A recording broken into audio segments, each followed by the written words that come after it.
अस्सलामुअलैकुम, मैं हूं आपकी होस्ट अनम गौहर और इसी के साथ मैं आपका इस्तकबाल करती हूं हमारे शो गपशप में। मैं हूं आपकी होस्ट कायनात काज़मी। मैं हूं डॉक्टर आफिया और मैं हूं आपकी होस्ट उर्शिया हुसैन। मैं हूं यूनुस खान।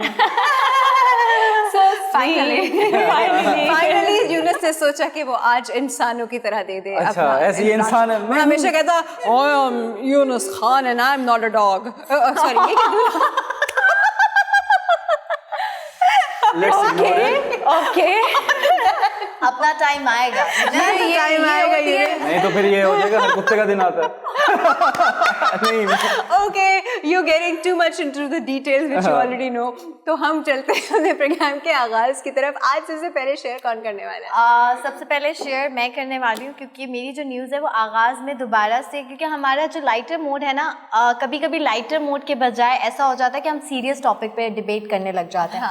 तो आज जो है वो टॉपिक सीरियस भी है और थोड़ा सा मतलब हैरान कुन है, मेरे लिए हैरान कुन है, क्योंकि मैं ये सोचती हूँ कि एक इंसानी जो फितरत है या इंसानी सोच है वो इतनी कैसे खौफनाक या भयानक हो सकती है, या ऐसे कैसे वो कर सकता है कि हम ये भी नहीं कह सकते कि इसने जानवरों जैसा सलूक किया, क्योंकि मैं कहूँगी कि जानवर भी ऐसे नहीं करते। बिल्कुल। सो मैं बात करने वाली हूँ जावेद इकबाल की। अच्छा, मेरा मकसद या हम में से किसी का मकसद इस तरह की न्यूज़ के ऊपर डिस्कशन करने का हरगिज़ ये मतलब नहीं होता कि हम ऐसे लोगों को जस्टिफाई या ऐसे लोगों को या आवाम को जो है डिप्रेशन और ज़्यादा, क्योंकि पहले आजकल के जो हालात चल रहे हैं वो डिप्रेशन से खाली नहीं है, लेकिन ये थोड़ा नॉलेज के लिए, उन माँ बाप के लिए भी जो अपने बच्चों को रोड पे खेलने दे देते हैं, इजाज़त दे देते हैं, या छोटे छोटे बच्चे जो गुर्बत की वजह से काम कर रहे हैं, प्लीज़ एक बार अगर आपने उन बच्चों को गुर्बत की वजह से नौकरी पेशा मतलब नौकरी की तरफ उनको राग़िब कर दिया, लेकिन उनका ध्यान रखें।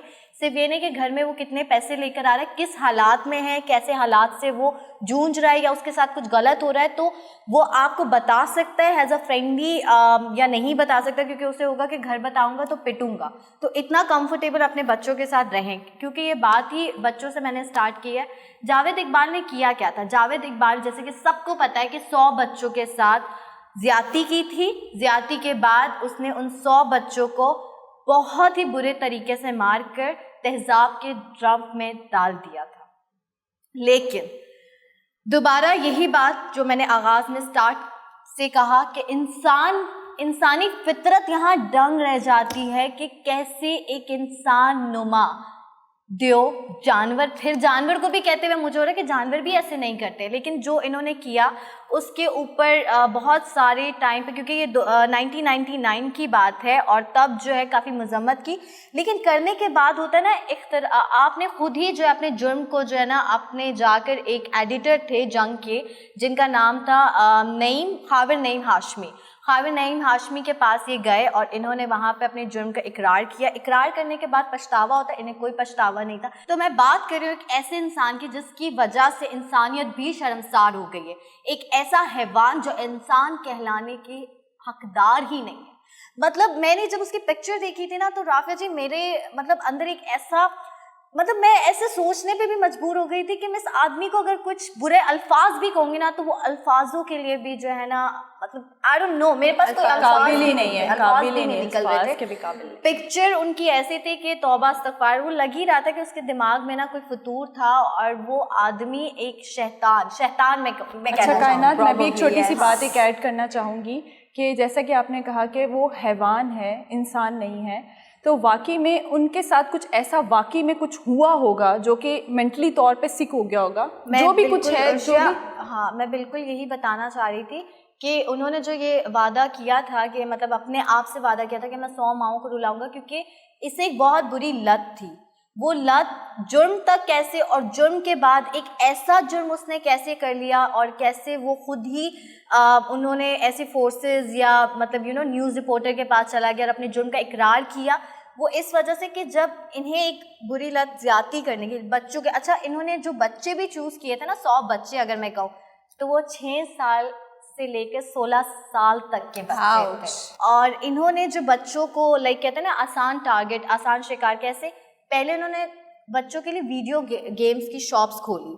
वीडियो गेम्स की शॉप्स खोलते थे अनम, और वहाँ पे बाकायदा ये ऐसे करता था कि बच्चों को ना सस्ते लाइक कहते हैं ना कि कम पैसों में टोकन दे देता था वीडियो। अब बच्चे हैं, अब जाहिर सी बात है कभी कभी फ्री में भी गेम्स खेलने देता था। और एक और चीज़ ये करता था, ये ना ज़मीन पे 100 रुपये का नोट फेंक देता था। मैं बात कर रही हूँ 1999 की, 100 रुपये का नोट जो कि बहुत बड़ा उस टाइम फेंक के कहता था अब कोई बच्चा बाहर नहीं जाएगा, मैंने सबकी तलाशी करनी है, जिसके पास नोट निकलेगा उसको सजा मिलेगी। सजा क्या मिलती थी? एक कमरे में ले जाता था, ज्यादती का निशाना बनाता था। बच्चा क्योंकि उसने नोट चुराया होता था तो उसको डराता था कि पुलिस के हवाले कर दूंगा। तो ये सारी चीज़ें उसने करनी स्टार्ट की। उसके बाद काफ़ी लोगों ने जो उस एरिया में रहते थे, उस मोहल्ले में रहते थे, बच्चों ने कंप्लेंट्स की घर जाकर। तो इसको जो है वहाँ पर जो वीडियो शॉप्स की जो इसकी दुकान थी बंद कर जाना पड़ा। जब इसने बंद किया तो उसके बाद इसने स्कूल्स खोले, एयर कंडीशन स्कूल्स। मतलब ये बहुत ज़्यादा ऐसी वो चीज़ें करता था, प्लानिंग से आ रहा है। एग्जैक्टली ये सब चीज़ें। पहले इसको लत थी राफिया जी, मतलब मैं बता रही हूँ ना, ज्यादती, बच्चों को निशाना बना। फिर जब ये पकड़ा गया तो पुलिस ने इसे निशाना, मतलब पुलिस ने इसे सही अच्छा, मुझे एक चीज़ समझ नहीं आई, ऐसे साइकोपैथ्स अगर हम लोग बात करें जो समझ में नहीं आता कि इंसान इतनी हैवानियत के लिमिट्स पे गिर सकता है। साइकोपैथ्स होते हैं, सीरियल किलर्स होते हैं, ऐसी ऐसी चीज़ें करते हैं जो हम सोच भी नहीं सकते, मतलब शायद कभी ख्वाब में भी नहीं सोच सकते, वैसी वाली चीज़ करते हैं। लोग बहुत प्लानिंग के साथ आते हैं, इनकी नेचर बड़ी मैनिपुलेटिव होती है, बहुत सॉफ्ट स्पोकन होते हैं। आप कभी भी इनसे मिल के बात करके आप ये नहीं सोच सकते कि इन लोगों ने बैक में कितनी स्ट्रॉन्ग इन लोगों ने प्लानिंग करके रखी होगी। लेकिन मुझे जो चीज़ यहाँ समझ नहीं आई वो ये कि उसने पुलिस को खुद जाके क्यों बताया। मैं आपको बताती हूँ। मैं चाहूँगी कि हम इसके ऊपर थोड़ी सी बात करें, क्योंकि ये इस तरह के टॉपिक्स होते हैं कि जल्दबाजी में कुछ चीज़ आपसे मिस हो जाती है तो ऑडियंस को वो सही इन्फॉर्मेशन नहीं मिलती, क्योंकि आप एक जिम्मेदारी के साथ बात कर रहे होते हैं। जो अल्लाह बख्श रांझा थे, जिन्होंने जो जज थे जिन्होंने इसे सज़ा दी, इन्हें सज़ा दी कि आप जो है 100 दफ़ा इसको फांसी देंगे मीनार पाकिस्तान पर, 100 दफ़ा फांसी देंगे मीनार पाकिस्तान की बिल्कुल हाइट पर जाकर, और तमाम उन बच्चों के वालिदैन जो थे जिन 100 बच्चों के साथ इसने ज़्यादती की और फिर उन्हें मार दिया और फिर तेज़ाब के ट्रंक में डाला। तो इसी तरह 100 दफ़े से फांसी लगेगी, इसके टुकड़े होंगे और फिर वही टुकड़े जो है तेज़ाब में डाले जाएंगे। ये जज ने कहा इस तरह से कि ये सज़ा दी जाएगी। वैसे मुझे लगता है ये दुनिया मासूम लोगों के लिए नहीं बनी। जब पुलिस ने इन्हें गिरफ्तार कर लिया था तो पुलिस ने इसे इतना मारा था, सर फट गया था, और जब इसकी वालदा देखने आई थी तो इसकी वालदा रोई थी। मैं दोबारा ये कहूँगी, लत से ये जुर्म की तरफ कैसे गया। जब इसकी वालदा रोई थी, कहीं ना कहीं ये साइकोपैथ तो था, तभी तो ये ज्यादतियाँ करता था बच्चों के साथ। जब वालदा को रोते हुए देखा तो उसने कहा जैसे मेरी माँ रोई है, मैं 100 बच्चों की माँ रुलाऊंगा। ये उसका जो एक साइकोपैथ एक सोच थी, एक घटिया सोच थी, बदला लेने का जुनून जो उनके अंदर आ गया था। बना लिया उसने, काम वही करना था। लेकिन सजा जज ने ऐसी दी। अच्छा, लेकिन मैं आपको बताती चलूँ कि जो रेप होता है उसके लिए लगता है दफ़ा 376 और जो मर्डर होता है उसके लिए लगता है दफ़ा 302। लेकिन इन दोनों ये जो वहशी दरिंदा था जावेद इकबाल नामी इंसान जो था, ये 2001 में 8 अक्टूबर को इसने अपने आप को खुद ही मार दिया, इससे पहले कि जो जज इसको सज़ा देते। और ये बात आप बहुत अच्छा किया आपने कहा ना, तो आप ये चीज़ लाई है सामने, क्योंकि इस पे अभी हाल ही में एक मूवी बनने वाली है, यासिर हुसैन उसमें जावेद इकबाल का किरदार अदा करेंगे। Doesn't suit him. He's such a nice person. लेकिन वो एक अच्छे आर्टिस्ट भी हैं, मैं वो कुछ कहना चाहता हूं इस कैरेक्टर बारे बहुत में। अच्छे से कैरी जी जी आप प्लीज। हाँ सर। जावेद इकबाल ये तब गए उस जंग एडिटर के पास और उनको बोला कि मैंने कन्फेस किया कि मैंने 100 बच्चों को किया। तो लोग कहते हैं, I am not accusing anyone, कि उन्होंने कहा कि मुझे पुलिस या फोर्सेस या सिक्योरिटी वाले मार देंगे। That is the only reason I came here, कि मुझे प्रोटेक्शन भी चाहिए एक तरह से। ठीक है, प्रोटेक्शन चाहिए। Let me finish. एक इंसान, लोग बहुत सारे कहते हैं ये क्राइम जर्नलिस्ट भी रह चुका है, बहुत सारे लोग कहते हैं जैसे आपने बोला कि टोकन की गेम्स, बहुत सारे डिफरेंट चीजों में इन्वॉल्व था ये इंसान। ठीक है, ही वाज नॉट के एक प्रोफेशन वाला बंदा। एक चीज जरा एज्यूम करें एक सेकंड के लिए, एक बंदा जो 100 बच्चों को मारने के बाद, उनके साथ गलत काम करने के बाद आता है कि मुझे बचा लें, ठीक है, उसके पीछे क्या होगा? वो 100 बच्चे, लोग कहते हैं, I am not accusing anyone, I am saying it again, कि वो सप्लाई करता था लोग, बड़े बड़े लोगों, बिग शॉट्स को वो बच्चे सप्लाई करते थे, मे बी यूज करने के बाद और मे बी यूज करने। उस टाइम अगर आपको याद हो कि इंटरनेट नया नया आया था इस दुनिया में जी, इस टाइम पे इंटरनेट फ्लरिश कर रहा था, आया वो तो कब से जी, डार्क वेब और सारी चीजें फ्लरिश, एक बड़ा पीक पे चला था, साउथ एशिया में इस टाइम पे इंट्रोड्यूस हुआ था। तो वहां पे भी जा रही थी वीडियोस। बहुत सारे लोग कहते हैं कि बहुत सारे अभी जो हमारा जैनब लड़की बच्ची के साथ जो हादसा हुआ था, जो बहुत सारा पॉलिटिकल इन्वॉल्वमेंट दिखाई गई थी, फिर एकदम से हट गई, लोग कहते हैं कि वो सेक्टर भी इन्वॉल्व था। वो सिर्फ अपने लिए यूज नहीं कर रहा था, वो आगे भी सप्लाई कर रहा था, और उसके साथ 2 या 3 बच्चे भी थे जिसके साथ उसने डील बना ली थी कि तुम मुझे बच्चे घेर के लाओगे, और वो 2 बच्चे। अच्छा, जिस दिन वो मरा है, एक मुझे बात बताएं, जेल के अंदर आप सुसाइड कैसे कमिट कर सकते हो? नहीं कर सकते। How can you do that? वो हैंग हुआ हुआ है अपनी जेल में, how can it be possible? Number 1। Number 2, उसी रात को उसका जो पार्टनर था, एक बच्चा कोई 15-16 साल का था, उसने दूसरे जेल, मतलब जेल के डिफरेंट जो एरियाज होते हैं जिसमें वो केज था, दूसरे में बच्चा केज था, उसी रात को वो बच्चा भी मरता है। तो आप चीजें देखें ना, क्या आप कुछ छुपा रहे हैं? अच्छा, जो आप सबूत मिटा रहे हैं, आप मिटा रहे हैं, आप बात निकलने से कि कौन कौन इन्वॉल्व है। क्योंकि वो बोलता था कि अगर मैं अकेला नहीं हूँ, मैं अकेला नहीं हूँ, मैं अकेला नहीं हूँ, उसने बहुत दफा बोला है। तो व्हाट डज दैट मीन? वो एडिटर के पास गए ही इसलिए थे, मैंने पूरा इंटरव्यू सुना उस एडिटर का जिसके पास वो गए थे, जिनका मैंने नाम लिया, खाविर नईम हाशमी। उनके पास जब वो गए तो उन्होंने कहा कि मुझे फोर्सेस पे यकीन नहीं है, और मैं ये भी कहना चाहता हूँ कि मैंने ज़रूर ये बताया कि मैंने क्या जुर्म किया है, 100 लोग थे, लेकिन कभी भी मुझसे किसी ने, ना जज ने ना पुलिस ने, किसी ने सवाल किया ही नहीं कि कौन कौन पीछे से और कौन आपको पीछे से बैक सपोर्ट होगी ना। I haven't seen the interview, एक second, I haven't seen the interview, but मैंने उसमें लोगों से सुना है कि उस इंटरव्यू में उन्होंने कहा कि उसने क्यों किया, द एक्चुअल रीजन वो कहता है कि मैं नहीं बता रहा, मैंने शायद प्रॉमिस किया था उसके साथ, something like that, maybe I am wrong, मैंने देखा नहीं इंटरव्यू, ये बात मैंने उसमें देखा हुई है। आप बताएं, आप क्या कहना चाह रहे हैं? मैं ये कह रहा हूँ कि अगर एक बंदा आता है एक एडिटर के पास, बोलता है कि मैंने ये किया है, पहला रीजन तो ये होगा ना, भाई क्यों किया आपने? बिल्कुल बताया था उसका रीजन जो माँ वाला है, मैंने सुना है, मैंने देखा नहीं interview, I should see this one, but जो मैंने सुना है कि उसने वादा किया था कि मैंने नहीं बताना, कि उसने जो रीजन दिया था। अब एक चीज समझें कि अगर तो ये बात सच है, may be it's wrong, may be it's true, अगर ये बात सच है कि उसने कहा था कि मैंने उससे वादा किया है कि मैं नहीं बता रहा हूँ, तो वो डर रहा है ना किसी थर्ड फोर्स से। ट्रू। मगर यूनस, मैंने जो जितनी भी ये स्टोरी मैंने ये सुनी है, मुझे सुनने में जो बात आई थी कि इसको जेल में मरवाया गया था बेसिकली। यस, ऑब्वियसली ना। मैं आपको मतलब इसकी ब्रेक पे जाने से पहले एक छोटी सी बात, क्योंकि मैं चाहूँगी कि ब्रेक से आने के बाद भी जो सवाल हैं हम आपस में डिस्कस करें, यकीनन हमारी आवाम भी जानना चाहेगी। लेकिन मैं ये सवाल इसलिए कि एडिटर के पास जब ये अनम आया था तो इसके पास 500 नींद की गोलियां थी। अच्छा, 500 नींद की गोलियां थी इनके पास, जो कि इन्होंने सोचा, ये बेसिकली खुद ही पकड़वाने आए थे, लेकिन इनका दावा था कि मुझे पुलिस के हवाले नहीं, वो मुझे मुकाबले में मार देंगे, मुझे आर्मी के हवाले कर दिया जाए। ऑफिस में कौन था उसके अलावा? एडिटर के अलावा। और मजीद बहस करते हैं, लेकिन एक ब्रेक के बाद, ब्रेक पे जाने के छोटा सा break, will be right back.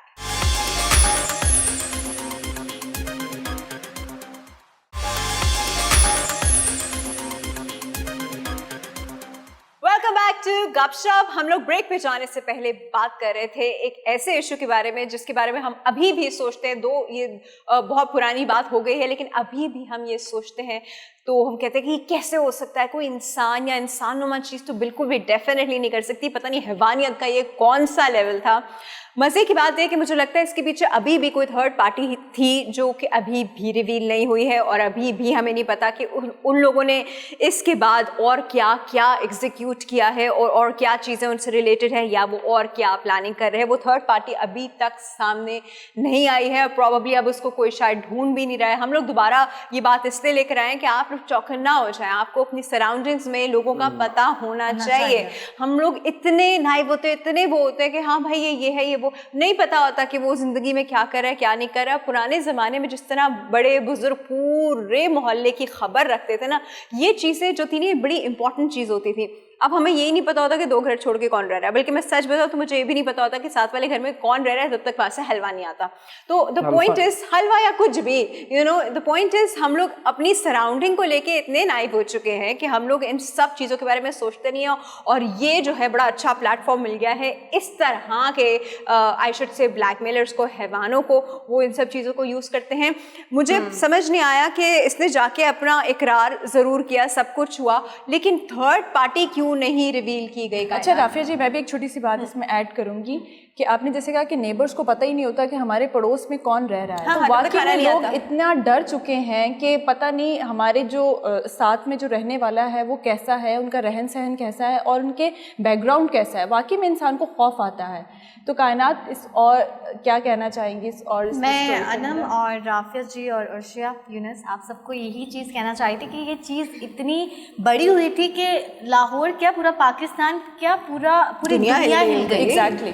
पूरी दुनिया हिल गई थी, क्योंकि अभी भी हम जब बात करते हैं ना, मैं आपको बताऊं कि वारदात करने का इसका तरीका क्या था। इसके साथ 2 बच्चे थे और एक की उम्र 16 साल थी, एक की उम्र 14 साल थी, ठीक है। ये 2 बच्चों को भी उसी काम के लिए लेकर आया था, ये भी मैं मेंशन करती हूँ। लेकिन उन बच्चों ने इसके साथ जब उसको पता चला कि ये ऐसा इंसान, तो उन्होंने कहा कि हम आपकी हेल्प करेंगे, हमें छोड़ दो, हमारी जान को छोड़ दो, हम हेल्प करेंगे। तो इसने कहा ठीक है, मुझे तो बहुत मुश्किल होती थी, अच्छा है मुझे टीम मिल गई है। तो वो जब टारगेट करता था अपनी टीम के साथ, तो दाता दरबार जो मज़ार है, वहाँ पे जो बच्चे अपने घरों से भाग जाते हैं, छोटे बच्चे जो घरों से भाग जाते हैं, तो उन बच्चों को लेकर आता था। उनमें से काफ़ी बच्चे जो हैं भागे हुए, कुछ बच्चे जो जिनका कोई नहीं होता था, जो भीख मांगते थे या भीख मांग कर गुजारा करते थे, या छोटी छोटी कहीं पे नौकरी पेशा, जिनके माँ बाप ने भेजा होता था शहरों में, सिटी में भेजा होता था, आसान शिकार। इसको फंड कौन कर रहा था? नहीं, खुद बहुत अमीर घराने से ताल्लुक़ रखता था, बहुत ज़्यादा पैसे वाला। इसके वालिदैन का भी बहुत बड़ा किरदार ये है कि उसके वालिदैन ने इससे बाकायदा रिश्ता तोड़ दिया था जब उन्हें पता चला था कि हमारा बेटे ने ये जुर्म इकरार किया है, और इसकी डेड बॉडी भी लेने नहीं आए थे। सही क्या, ठीक है। और ये बताता था कि बच्चों को बाकायदा ये घर लेकर आता था और अच्छा खाना, पहले रेस्टोरेंट वगैरह में उनकी एक पिक्चर लाजमी लेता था, उनको ट्रैप करता था पहले। ट्रैप करने के बाद उनकी एक पिक्चर लाजमी लेता था, और जूते उसने निशानी के तौर पे जिस बच्चे को ये मारता था, उस बच्चे का ये जूते पाँव के जो है वो लाजमी उतारता था कि जब भी मैं इकरार करूँगा तो जो वालिदैन जिनके बच्चे घरों से भाग गए हैं या अगवा हो गए वो आएंगे, तो एक निशानी के तौर पर। मतलब वो सब कुछ फोर्स ही करके बैठा था कि एक दिन मैं बताऊंगा, एक दिन उसके वालिदैन आएंगे। मैं फिर ये बात बोलूँगी कि यूनस ने एक बहुत अच्छा पॉइंट उठाया। इंसानी सोच है ना, इंसानी अकल है, जाती है एक चीज़ की तरफ जाती है। हम कोई चीज़ सुनते तो हम 100 चीज़ें उसकी कि ये भी हो सकता था, ऐसे भी हो सकता था, ऐसे भी, वो पॉइंट भी देखा जाए तो अपनी जगह बिल्कुल ठीक है। कि मैं अभी तक ये सोचती हूँ, और मैं अपने डायरेक्टर का मेंशन करूँगी, यासिर भाई का, यासिर हुसैन, जब मैं उनसे पूछ रही थी कि आप तो जावेद इकबाल का कैरेक्टर कर रहे हैं, तो आप तो उसकी ज़िंदगी के बारे में आपको तो डिटेल इन्फॉर्मेशन पता होंगी। तो उन्होंने कहा मैं अभी भी एक बात यहाँ पे ऐड करना चाहूँगा कि मुझे अभी भी लगता है कि कोई तो था जो चाहता था कि जल्द से जल्द इसे सज़ा हो जाए। Exactly. I am just saying कि हु इज रिस्पॉन्सिबल, उस सुसाइड का रिस्पॉन्सिबिलिटी किसने ली? अच्छा, पता है हुकूमत, कोई प्रेजेंट हुकूमत ना भी हो, पावरफुल लोग इतने होते हैं, ये इतने स्ट्रॉन्ग नेटवर्क्स होते हैं कि पता है सुसाइड की तो कोई चीज़ आपको वहाँ मिल ही नहीं सकती। मतलब they don't even give you छुरी, खाना खाने के लिए वो आपको छुरी तक नहीं देते कि कोई भी शार्प ऑब्जेक्ट जो है वो आपके सेल के अंदर ना जाए। तो उसमें फंदा लग जाना, लटकना कोई आसान, ये कहाँ से? अच्छा राफिया जी, मैं भी एक छोटी सी बात इसमें ऐड करूंगी कि जैसे कितने सारे बच्चों के साथ ज्यादती हुई या जुल्म हुआ, जो भी था, कि इतना बेहिस हो गया ये इंसान कि इतने सारे बच्चों को इसने टारगेट किया, बच्चों को मारा, और उन माओं का क्या हाल है जो कि इस कसूर में ऐड ही नहीं थे, जिनका पता ही नहीं था, जिनको किडनैप करता था। आपने बहुत एक पॉइंट उठाया कि उन माओं का क्या हाल होता होगा, क्योंकि जब ये केस हुआ था तो जितनी भी वालिदैन थे जिनके बच्चे घरों से भागे थे, तो उनमें से काफ़ी वालिदैन उससे मिलना चाहते थे। लेकिन एक मुझे बिल्कुल याद आया कि एक वालदा को पुलिस ने अलाउ कर दिया था कि मिलने, क्योंकि वहाँ पर ये हुआ था कि उन्होंने कहा मेरा बेटा 8 साल का था और वो एक पार्क से अगवा हुआ था। तो वो माँ, तो उसका बहुत ही बुरा, उसने कहा कि मुझे 12 साल बाद ये ऐड की, मतलब ये चीज़ जब मैं सुन रही थी तो एडिटर ने भी कि 12 साल बाद, उन्होंने कहा कि मुझे 12 साल बाद अल्लाह ने औलाद दी, एक ही बेटा। और मैंने कहा तो इतनी मैं उस टाइम ऐसे सोचने लगी कि लापरवाही वो नहीं, फिर भी एक राफिया जी एक सोच आती है ना कि आपको 12 साल बाद औलाद, आप पार्क में थे, चीज़ें ये, वो चले जो भी हुआ। उन्होंने कहा जब मैंने उनसे कहा कि दरख्वास्त की और मुझे मिलने दिया गया, तो मैंने कहा बताओ मेरा बच्चा भी था, क्योंकि तब तक ना तस्वीरें, तब तक बिल्कुल नया पता चला था, ना तस्वीरें ना घर वगैरह बाद में। तो वो कहते हैं कि उस टाइम उसका जो आंसर था, एक माँ हिल गई कि तुम वाकई इंसान नहीं हो। कहता है मुझे क्या पता, मैंने तो 100 बच्चों के साथ ये ज्यादती और उनको कत्ल किया, तुम्हारा बच्चा कौन सा था मुझे क्या पता, तस्वीर दिखाओ। ये जावेद इकबाल, इसको बहुत आसान मौत दी गई। मेरा बस चलता तो वो तो जो जज ने कहा था कि पीसेस काट के एसिड, मैं तो जिंदा जलाता पहले, मतलब जिंदा जलाने के बाद उसके बाद उसके पीसेस काट के फिर एसिड में डालता। मगर यूनुस ऐसे लोगों का ना मतलब अंदर सब कुछ खत्म हुआ होता है, खत्म हो गया, लेकिन वो दर्द तो हो, वो दर्द तो। और अल्लाह कहते हैं, लेट मी फिनिश, कि अल्लाह जो उसके साथ हाल करेगा उसका, वो तो हमारी सोच से भी बाहर होगा। सही बात। सेकेंडली, ज़ैनब का केस हुआ और इतना हाई प्रोफाइल केस हो गया, पूरा पाकिस्तान उस बच्ची की सपोर्ट पे। तो अगर एक एग्जांपल सेट हो जाए, बाय गॉड, रोड पे मीनारे पाकिस्तान पे मेन चौराहे पे अगर उसको वहां सजा दी जाए, 100 दफा फांसी, किसी को भी, किसी एक बच्ची के साथ ज्यादती करता है उसको 100 दफा फांसी दी जाए, एक बच्चे के साथ ज्यादती करता है 100 दफा फांसी दी जाए। अगर एक दफा ये हो गया ना, उसके बाद आप देखिएगा कि केसेस कैसे माइनस में चले जाते हैं। अच्छा, मुझे लगता है कि इंसान के लिए सबसे मुकद्दस चीज़ उसकी ज़िंदगी में जो होती है उसकी औलाद होती है, और किसी की औलाद के साथ इस तरीके की ज़्यादती करना या किसी भी तरह का जुल्म करना और फिर बरहना करके उनके साथ जो है अपनी नफ्स की लज्जत के लिए आप किसी का इस्तेमाल कर रहे हो, और फिर उसके बाद मुझे लगता है कि इन लोगों को ना इबरत का निशाना राफिज जी बिल्कुल बनाना चाहिए। इनको लोगों के सामने इस तरीके से टॉर्चर करना चाहिए और 10 टाइम्स मल्टीप्लाई करके ज़्यादा जो ये लोगों के साथ करते हैं। और पता नहीं क्या दिमाग है, क्या सोच रखते हैं, क्या इन्हें खुशी, क्या सुकून मिलता है एक मासूम बच्चे को टॉर्चर देके, तशद्दुद करके। इन्हें, मुझे नहीं पता ये किस सोच के साथ, इनकी क्या तरबियत है, ये किस घराने से ताल्लुक़ रखते हैं। और उसने, मुझे लगता है, जुनून और सवार कर लिया था अपने पे कि मुझे इतना मेरा टारगेट है, मैंने इतने बच्चों के साथ ये करना है, उसके बाद मैं अपने आप को सरेंडर कर दूंगा। मतलब आपने एक गलत चीज़ को अपनी ज़िंदगी का मकसद बना लिया। आप किस तरह के इंसान हैं या हैवान हैं आप?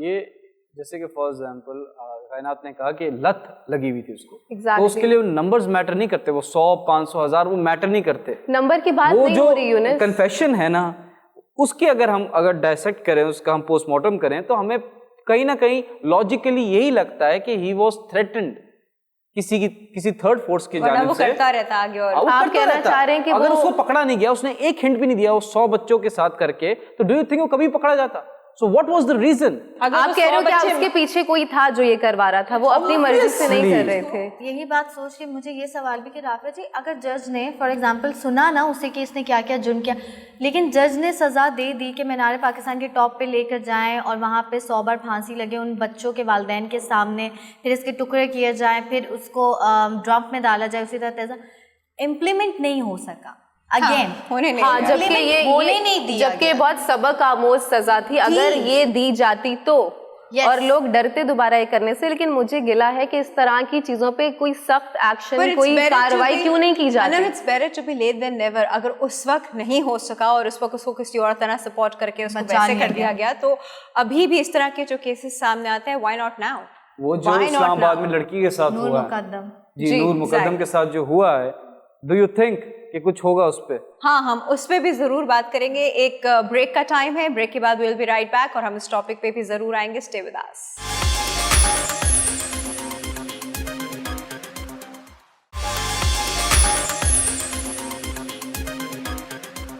Welcome back. हम बात कर रहे थे जावेद इकबाल पे, उसके बाद हमने बात की नूर मुकद्दम पे। मैं बस ये कहना चाहता हूँ कि अनटिल अनलेस कोई एग्जाम्पल सेट नहीं होती तो हमें नहीं लगता कि ये चीज़ कम होगी, जो ज़्यादती हो रही है या ये वायलेंस हो रहा है।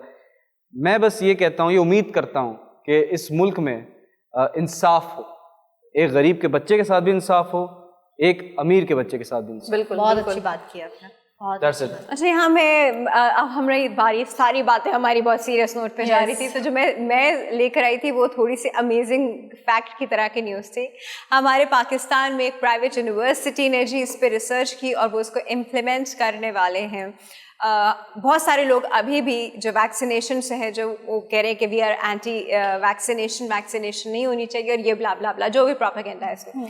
तो अब उन्होंने प्लान किया कि हम मच्छरों को वैक्सीनेट कर देंगे। ओके, आई नो, पढ़ के मुझे भी है बड़ी, मच्छरों को वैक्सीनेट कर देंगे। सारे काम छोड़ दिए, अब मच्छरों के पीछे लग गए। मच्छरों को हम इससे वैक्सीनेट करेंगे कि वो मच्छर आके जब आपको काटेगा तो आप वैक्सीनेट हो जाएंगे, और वो जितनी बार काटेगा आप इतने स्ट्रॉन्ग वैक्सीनेट होते जाएंगे। आई डोंट नो कहाँ से सोचा। तो क्या हम मच्छर कटवाते रहे, खारिज करते रहे, ऐसा कुछ? हाँ, नहीं, हमारे घर पे तो मच्छरों का दाखिला ही मना है, आ ही नहीं सकते। क्या पता Sorry, बाहर मैं खुद कहीं जाके अनंत में vaccination बाहर ले कहीं लूंगी। वो मच्छर ढूंढ ले। इसी के साथ मैं आपको एक सिंगर निकी मिनाज जो हमारी बड़ी फेमस रैप सिंगर है उनके बारे में बताती हूँ। उन्होंने रिसेंटली हमारी अपने नहीं, अमेरिका की। मतलब हमारी मैं समझा हमारी वो निक्की इधर हाँ निकी, मैं भी यही निकी कम है हाँ। तो अब क्या हुआ कि उन्होंने अपने सोशल मीडिया अकाउंट पे जाके कहा कि मैं वैक्सीनेशन के शदीद अगेंस्ट हूँ क्योंकि मेरे कज़न के दोस्त ने लगाई थी और अब वो इनफर्टाइल हो गया है और उसकी कुछ ही दिनों बाद शादी थी और अब उसकी शादी भी नहीं हो सकती और अब ये नहीं हो सकता, तो उसका मतलब है वैक्सीनेशन में कुछ है और वो आपको इनफर्टाइल कर देगा, तो I better not get the vaccination done. अब इस पे जो पूरे यूएस का बैकलैश आया उनके ऊपर कि भाई how can you pass such a strong statement. अब Yes. एक इंसान कुड भी, इतने सारे लोगों ने लगाई कि सब इनफर्टाइल हो गए, could be multiple reason, could be something else, but Yes. सिर्फ इस बात को इस तरह लिंक कर देना कि वैक्सीनेशन लगाने से आप इनफर्टाइल हो जाएंगे, तो ये तो फिर सभी डर गए। हमने कहा कि लो जी कल को हम रिप्रोड्यूस ही नहीं कर सकते, being a human we have a need of reproduction. तो उसका ये सोल्यूशन निकाला कि मच्छरों को इंजेक्शन लगाया जाए। हाँ, ये हमारे वालों ने निकाला। तो राफी जी But पाकिस्तान- जी, ये आप तो आवाम को गुमराह करने वाली बात है। पहले आप ही लोग वैक्सीनेशन बनाते हो और फिर हम उसको जब एक्सेप्ट करें तो आप कह रहे हो कि नहीं इससे इश्यूज हो रहे हैं, तो इंसान पता है कोई ऐसा इंसान जो इस तरह का पब्लिक फिगर हो ना, उसको इस तरह के स्ट्रॉन्ग स्टेटमेंट से ना रिफ्रेन करना चाहिए। नहीं, लेकिन ऐसी बात- I इनफर्टाइल की agree। जो बात हो रही है, पाकिस्तान में जब ये इनिशियली आया था तो मेजोरिटी का यही ओपिनियन था मेरा भी शुरू में। जी जी कि आप इनफर्टाइल हो जाएंगे अगर वैक्सीन लगाएंगे। मुझे लगता है कि केसेस डिफरेंट है, बॉडीज की जो रिएक्शन है ना वैक्सीन का वो डिफरेंट है। तो वो टेस्ट एक प्रॉपर, क्योंकि जनरल वैक्सीन लगे आओ भाई तुम भी लगाओ तुम भी लगाओ तुम भी लगाओ, वो अलग चीज चल रही है। तो एक प्रॉपर हो कि इसकी बॉडी को क्या सूट करती है वो होना चाहिए। ओके, कभी आप लोगों ने डेड सी के नाम सुना है कि डेड सी है और ये कहाँ पर है? कभी नाम ऐसा सुना है यूनुस आप लोगों ने? इजराइल के पास एग्जैक्टली जॉर्डन इसराइल के बीच में है, ये लेक है ये बेसिकली। इसके अंदर पूरा नमक है, मतलब ये नमक की पूरी लेक है। इसमें इंसानी तो क्या जानवर भी बीच में नहीं जा सकते क्योंकि ये 15 से 20 मिनट में ये फ्लोट करेंगे या स्विमिंग करेंगे, तो उसके बाद ये नहीं सर्वाइव कर सकते। तो जानवर तो वैसे ही नहीं बीच में सर्वाइव कर सकते क्योंकि मर जाते हैं कोई उसमें। जानदार चीज नहीं है। एग्जैक्टली इंसानी अगर फ्लोट करना चाहें सिर्फ फ्लोट कर सकते हैं, अंदर नहीं जा सकते। तैर सकते हैं, डूबेंगे नहीं। एग्जैक्टली तो वो 15 से 10 मिनट तक वो उनका फ्लोट कर सकते हैं, अदरवाइज वो कर ही नहीं, मतलब वो अंदर सर्वाइव ही नहीं कर सकते। ओके, नॉर्मल सी से 1300 मीटर ये नीचे है, तो जितने भी नॉर्मल सीज़ हैं ये उनसे काफ़ी डिफरेंट है। और यहाँ पर इंसानी तो मेरे ख्याल में बहुत कम जाते हैं क्योंकि हाँ अगर आप लोग कश्ती में जा रहे हैं या बोट पे जा रहे हैं या बड़ी बड़ी शिप्स में आप लोग जा रहे हैं तो वहाँ पर आप देख सकते हैं, बट ज़्यादा देर आप रुक नहीं सकते क्योंकि पूरा ये सॉल्ट है और इसकी जो मतलब आप पूरी वेदर जो है बिल्कुल टोटली चेंज है, तो वहाँ पर सर्वाइव करना थोड़ा you can walk on it हाँ टू सम एक्सटेंट। आप सिंक कर जाओगे। लेकिन हाँ, सिंक कर जाएंगे ना आप ये लोग। इतना अनोखा सी है तो यकीनन लोग तो जाते होंगे, मतलब देखने जाते होंगे मगर सारी कायनात चीजें। ज़्यादा देर स्टे नहीं कर सकते क्योंकि यहाँ पर सांस लेने में दुश्वारी और वैसी ऑक्सीजन की कमी। लेकिन आप बता रहे हो अगर आप शिप में जाओ, बोट में जाओ, तो क्या मतलब- समंदर की सतह पे शिप और बोट नहीं, सर्वाइव मतलब कर सकते हैं? बहुत कम है, बहुत कम है। ये अगर है आप भी जाते छोटा ना, हैं इतना छोटा वो। है ना, बहुत ज्यादा बड़ा भी नहीं है। और It's अगर इसमें मैं पत्थर फेंकूं तो वापस ऊपर आ जाएगा। वापस ऊपर आएगा। ओके, फेंक के देखेंगे, मिल के फेंकेंगे। हाँ चल रहे हैं शो के बाद। दुनिया में अनोखी अनोखी चीजें और जानने में मजा आता है कि अच्छा वहाँ की ये खासियत है या वहाँ का मतलब आप वहाँ पे यकीनन जानदार चीज नहीं है लेकिन उसका यही होना इतना अनोखा है कि लोग वहाँ पे डेफिनेटली जाते हैं। फॉर्म भी बहुत बाद में हुआ है ये, जहाँ तक मैंने पढ़ा है कि अर्थ का जो क्रस्ट था वो हिला था तो फिर ये क्रिएट हुआ। अच्छा extreme hard water वो था, इसलिए extreme पूरा खाली है तो वो थोड़ा हॉन्टेड टाइप भी लगता है, मतलब लाइक थोड़ा खौफनाक क्योंकि थोड़ा ब्लैक हो गया है पूरा लेक। समंदर से तो वैसे भी रात बहुत में adventurous खौफ आता है मुझे तो। क्योंकि वहाँ पर कोई जानदार कोई चीज़ है ही नहीं है वहाँ पर, तो ऑब्वियसली इतना इससे खौफ आता है? Yes. अच्छा यहाँ तक कि वो पानी भी नॉन लिविंग थिंग बन चुका अच्छा है, मिलता नहीं मैंने है। what I heard and read about it कि you can put it on your skin थोड़ा सा, it is good for your skin। इतना salt water some part of it कि आप स्किन पे लगा के कुछ कर सकते हैं. It gives you the natural glow. Salty substance, natural glow. I think piling कर देगा आपकी. ये जो आप डॉक्टर के पास जाके 15-20 हज़ार की पीलिंग कराते हैं, ये करने के बजाय अगर आप डेड सी से पानी ले आए और थोड़ा सा लगा लें, उसके बाद वो आपकी स्किन, ऊपर की स्किन हील कर देगा, जला देगा, खराब कर देगा, उतार देगा और नई स्किन आ जाएगी. तो it will be a glow. Could be. अच्छा, वो मैनी-पैडी का एक ऐड है ना, वो जैसे कि आप लोग फिशेस के अंदर पाँव डालेंगे तो वो खाती रहती हैं, वो डेड स्किन उतारती है. तो ये डेड सी से आप लोग थोड़ा सा पानी लेकर आ जाएं और वो डेड सी से जो है ना वो क्रीम, जो पील वाली क्रीम्स होती है, मड वॉल्केनो से बनती है. मड वॉल्केनो से हो जाती है, लेकिन इसका मुझे नहीं. डेड सी की एक्चुअली वाटर उसका बहुत टॉक्सिक है. अब मुझे नहीं लगता आप फेस पे लगाएं. चलो आप लगा लें, लेकिन हम तो नहीं लगाएंगे फेस पे. It could be very toxic. Water is very. मगर वहाँ के लोग, राफिया जी, कहते हैं कि फेस पे लगाने से फायदा होता है. पता नहीं क्यों, ऐसी क्या लोग उसमें तो बात जा ही है. नहीं सकते वहाँ पे, जा ही नहीं रहे. नहीं, जो लोग साइंटिस्ट हैं, जो स्टडी करते हैं, वो लोग बताते हैं कि अगर आप थोड़ा सा भी इसको फेस पे लगाएं तो ये थोड़ा वर्थ इट है. चलो आज हम यूनिवर्स को टारगेट देते हैं. यूनिवर्स नहा करा और मतलब डेड सी में. Nature can be very good to humans and can be at times be Harmful. dangerous, very harmful to the humans. So True that. it all depends, especially women to men. It vary from skin to skin. Skin to skin. पर एक चीज जो dangerous है, आप मत सुने. अब तो पता नहीं लोग क्या क्या लगाने लगे हैं मुंह पे. सांप का निकला हुआ वेनम, स्नेल का निकला हुआ स्लाइम, क्रोकोडाइल के ऊपर से उतरा हुआ स्लाइम, उससे बाल भी बड़े होते हैं. पता नहीं क्या क्या चीजें हम लोग हर रोज सुनते हैं कि लोग पूरी दुनिया में ये सब कुछ लगा रहे हैं. बाय द वे, ये स्नेल क्रीम की बात मैं आपको बताऊं, स्नेल क्रीम तो पाकिस्तान में भी मिल रही है. I saw like snail cream. Snail बेचारा मासूम. It's effective. I tried it. चलो जी. इससे होता यह है कि आपकी स्किन की जो फाइन लाइंस हैं या रिंकल्स हैं, या जैसे बहुत सारी औरतों की उम्र बड़ी हो रही थी तो उसमें थोड़े से स्पॉट्स, खड्डे नुमा होती हैं, स्किन टेक्सचर उनका थोड़ा रफ हो जाता है, तो वो आपकी बेबी स्किन हो जाती है. लेकिन 1, 2, 3, 4 दिन के यूज के साथ नहीं, 2-3 महीना मुस्तकिल करेंगे तो आपको रिजल्ट दिखेंगे. बना रहे हैं लोग या नेचुरल? नहीं, प्रोडक्ट्स बन रहे हैं. प्रोडक्ट्स बन रहे हैं. मतलब अनम, आप ये कह रहे हो कि पिगमेंटेशंस वगैरह, रिंकल्स वगैरह खत्म हो जाते हैं? Yes, all gone. और अगर आप ये चाहती हैं तो प्लीज रेटिनॉल इस्तेमाल करें, बेस्ट. और वो रात में कीजिएगा, कभी भी दिन में नहीं कीजिएगा. इसी तरह तो डेड सी का पानी भी खत्म हो जाएगा. इसी बात में मैं आपको बताऊं कि हमारे प्रोग्राम का टाइम खत्म हो गया है. लेकिन प्लीज़ बताइएगा जाते जाते कि आज का आपको हमारा एपिसोड कैसा लगा, और आप चाहें तो जो हमने तजवीज़ की हैं सज़ाएं उन लोगों के लिए जो इस तरह के जुर्म करते हैं, आपका क्या कहना है प्लीज़ मुझे कमेंट सेक्शन पे बताएं. चाहे तो इंस्टा पे भी आप बता सकते हैं हम सबके, क्योंकि हम लोगों ने अपनी तरफ से कहा है, लेकिन आप लोगों का भी कंट्रीब्यूशन लाजमी. उस मच्छर के लिए भी जरूर कमेंट कीजिएगा जो आपको वैक्सीनेट कर देगा. अरे हमें मच्छर का सहारा लेने की जरूरत नहीं है. डेड सी को भी कर देगा. और जैसे कि हम लोग इंफॉर्मेटिव आप लोगों के लिए स्टोरीज लेकर आते हैं, बातें लेकर आते हैं, अगर आप लोगों को अच्छी लगती हैं तो प्लीज़ आप लोग अच्छे अच्छे कमेंट्स किया करें, लाइक किया करें, अपने फ्रेंड्स के साथ, फैमिली के साथ शेयर किया करें. हमें बहुत अच्छा लगता है आप लोग कमेंट्स करते हैं, हम लोग पढ़ते भी हैं, और हमारी छोटी सी फैमिली को सपोर्ट किया करें. Thank you. चंदा दे दिया.